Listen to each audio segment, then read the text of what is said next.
mirgaa bitaa fagoo dhiyoollee warri qoommiteen caqasuu jirtan cuftummaa hiyooyya hoolii waariin teessan nagaa tun qoommiteen taboorana giloobal miidiyaa tagam Itoophiyaa irrasanii dhiyaattu. Akkeen Itoophiyaa guyyaan argurraan dhal 26 gan 2018 annami oduu biyya gurrisan buusu jirleello molu jaataniiti hoolii waarii mirgaaf bitaa ta duniyaa balloosanii dhiyeessina itti dhiyaadda ak xumur oduu teenan waliin turasaniin jenna. Oduu jalqabaatiin buufata gaarii diriyaa balloo keessatti imalaan tokko xiyyitiin qabame.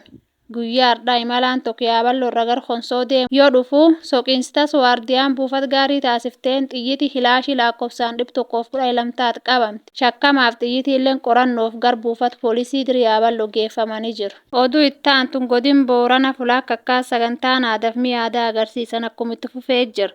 Guyyaa har'aa godin booranaa Adilloo qindeessummaa waajjir gurmaa'insa uummataa Adillootiin sagantaan agarsiisa aadaaf mi'aadaa akka geggeeffamee jira. Haayoon sagantaa kana guddoo duudhaa Oromoo beeksisuuf kalaqaaf ogummaa harka jabeessuun dhaloota dhufuuf aadaaf duudhaa Oromoo dabarsuu jedhan.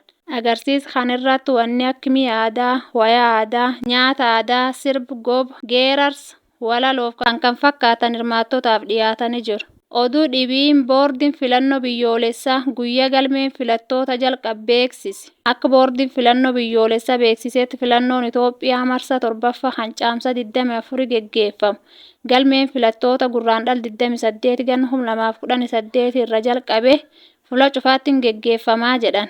Akka boordichi jedhutti filattoonni gar buufata filannoo itti dhiyaatu deemu yookaan onlaayinii galmaa'uun ni danda'amaa jedhan.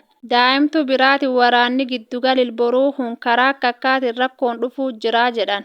Akka qondaalli olaanaan daandii qilleensa Itoophiyaa himanitti xuyyoorri Itoophiyaa guyyaatti yeroo 15 ol gar giddugalil boruu hin barrisaa jedhan. Namoonni 40 ol torbaanitti imaltu hayyaa wayyoo ta'uu sabab waraana Ameerikaa Israa'elii fi Iraan kanaan imaltuun gar boruutuun haftee beesen gar miliyoon 135 tokkoon nu kasaarsuu dandeettii jedhan. Oduu duuniyaatiin paarlaamaan Soomaliyaa heer mootummaa haaraa gan 13 ol harkifachaa ture har'a raggaasisee jira. Akkuma heer mootummaa haaraa kanatti baalliin pirezidaantummaa ganna 4 ture gargarni 5tti ol guddatee jira jedhan. Akka heera haaraa kanatti pirezidaantiin paarlaamaadhaan kan filamu yoo ta'u miseensi paarlaamaa garuu kallattiin uummataan akka filatamuu jedhan. Heeri haaraan kun muummichi ministeera pirezidaantii akka muutu kan jedhu yoo ta'u paarlaamaan ammoo sagalee caalmanaan gorra haasuu akka danda'u ibsee jedhan. Qoraa bulaa deebana hordoftootteen taboorana giloobal miidiyaa daa'imtuun teenta mirga bitaa tagan Itoophiyaa guyyaa har'aa sunuurraa xumuraa oduu hedduu dinillatumaan isaanii qopheessinaa. Annami oduu biyya guddisan buusuuf jirleello moluu jaataniiti akkasumni waliin jiraadhaa boorana giloobal miidiyaa hordofa saniin jedhu.